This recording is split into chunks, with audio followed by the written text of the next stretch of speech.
It's an absolute delight to be in the company of Anju Bobby George, who doesn't need any introductions, so I'm not going to waste any time on those formalities. So we can cut straight to the chase. Anju, my first question to you, let's rewind the clock. How exactly did you get involved in athletics, and why did you pick a career in long jump and triple jump? Actually, it's a long story because when I was at the age of 5, my father told me to, actually he dragged me to the ground. I was not ready that time, but he was keep on telling me go to ground and do training. And when I was at the 5th standard, he appointed a personalized coach for me, and I was doing under him. During those days, it was very difficult for me because getting up around 4:30 in the early morning and going to ground, and after the training straight away to school, and till 4:30 will be in school, again coming back, again doing the same routine. It was a hectic schedule for me, but he was keep on forcing me to do. And when I was after 8th standard, he put me in a school where the school was in the top in Kerala State School Championships. So it was away from my home. I was there in the hostel, and after that, 9th standard, I started doing in the national state level, and I figured in almost every main dailies front page. So then I realized, okay, it's something good, and this is my way. So I slowly started doing with my heart also, because I was not doing I was just doing because my father was forcing me. Then I realized this is my way. So I slowly started, and then even in colleges also I was best athlete. In school also I was the best athlete. Then slowly I got a chance to Bangalore National Camp. From there I started doing long jump and triple jump. Before that I was an all-rounder with I was doing heptathlon. Understood. So your father clearly has been very instrumental in your early days as an athlete. Now you, of course, became the first Indian to win a medal at the Senior World Championships when you bagged a bronze medal in Paris at the Stade de France. Can you walk us through that evening from wwhatever you remember of it? I'm pretty sure you remember it very vividly. So we can't because I was just 3-4 months before the World Championship. We went to US, and for getting into that, it was a big task for us, me and Bobby, because getting clearance from the ministry. We were running pillar to post almost 2 months for getting the clearance, and after that, when we reached there, luckily we got a chance to the Hudson and Smith. He was my manager there. Mike Powell was also associated with the HSI. So they told me that I was world number 16 by then. So he told me that only best of 12 will get entry for the top level Grand Prix, but that was our main target. So he gave one competition in Italy and told, if you get a chance, if you be in best of 6, you will get another chance. So I was in the 4th position. Then we got one more chance. I was the silver medalist in Madrid. So stage by stage, we came down to world number 4 or world number 6 between. So when we reached Paris, I was in a shape like, the doctor told me that this is but fatigue. I got fatigue, and I was not even able to walk. My last competition was a big flop. I did only 6:26. So I told Bobby, okay, I'm not able to jump, or I'm not even able to walk. So I want to go back. By the time Pavel went back to US, so Bobby, he told me that anyway we are here, so we'll go to the athletes training arena, or we'll go to the village. Just spend some time there. So this is our first chance. We'll get to know how they are doing. It's a chance. We'll go there. So I went. So after 2-3 days, he told me, okay, anyway we are here, so we'll go to the ground and do some jogging. So I said, okay, why can't? We'll go. Then after 2 days, he told, why can't we do for some jogging? So I said, yes, okay, we'll go. So it's a great golden chance to do with world top athletes. I said, okay. Then after one day he told, why can't you do some lifting? I said yes. Then I realized it's he was making me like doing training, and after 1 week I was able to come back with a big jump. So when Pavel came back, he was just, hey Bobby, she's flying. So yes, what wonder you did with us? Bobby told, I gave $10,000 for your training. So give me that, give me back. So actually it was a way to like make me from a scrap to a champion, and it was a mental training from his side. Actually, doctor told he cannot even walk for 6 months. From there, within 2-3 weeks, he made me a medalist.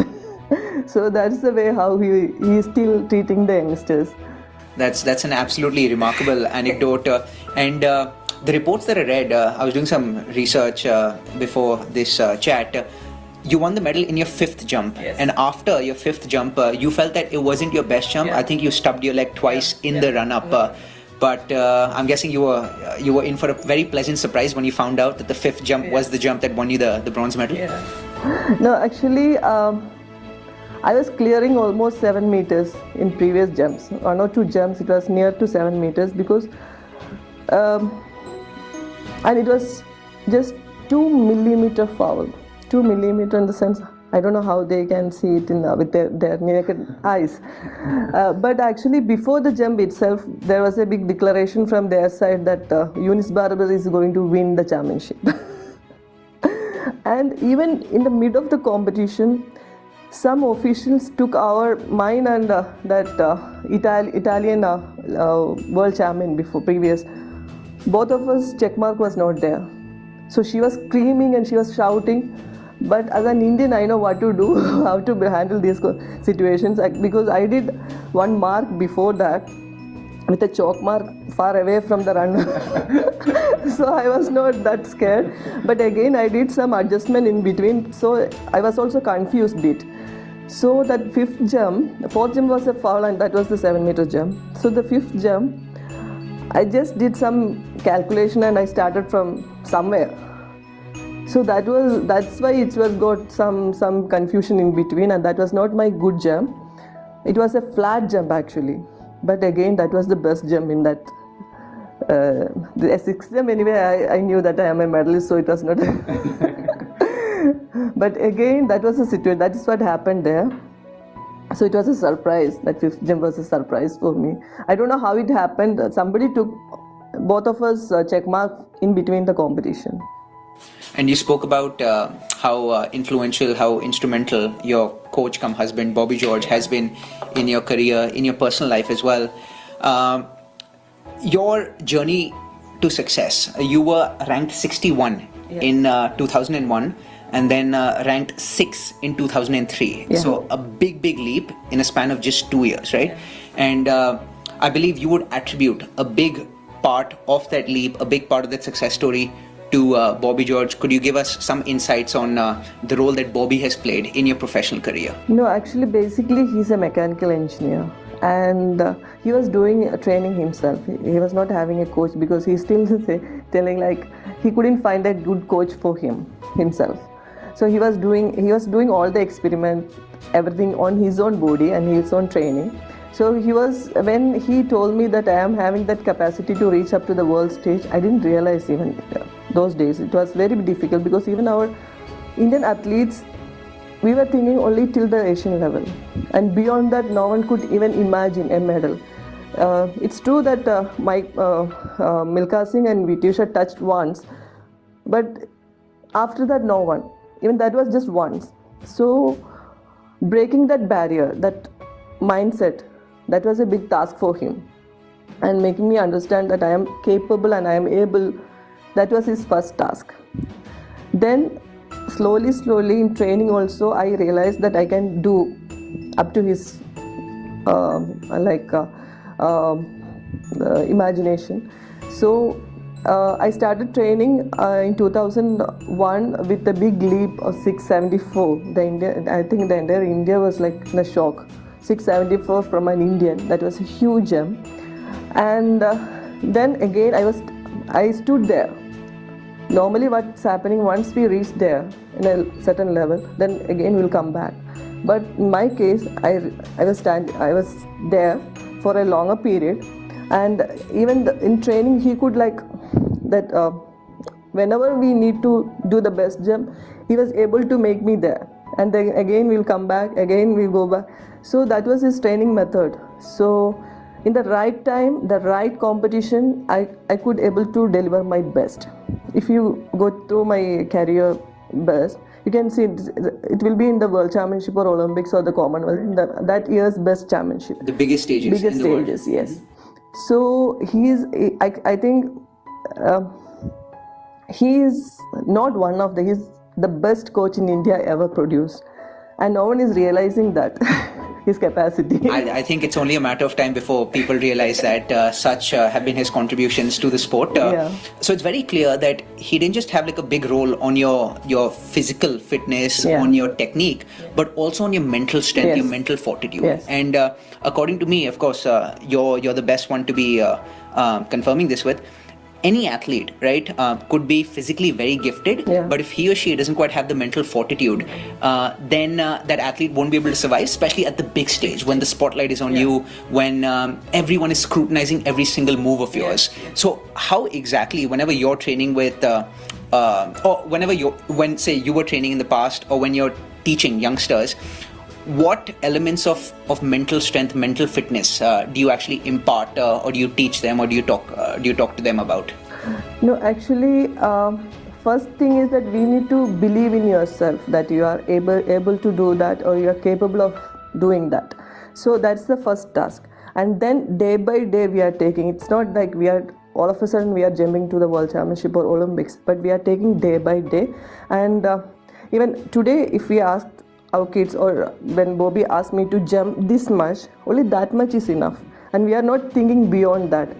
Next day the target will be something else, so we are trying to achieve that, only that much. And the main aim is to like avoiding injuries. That's the main task. So his training, luckily or with God's grace, the injury is very less.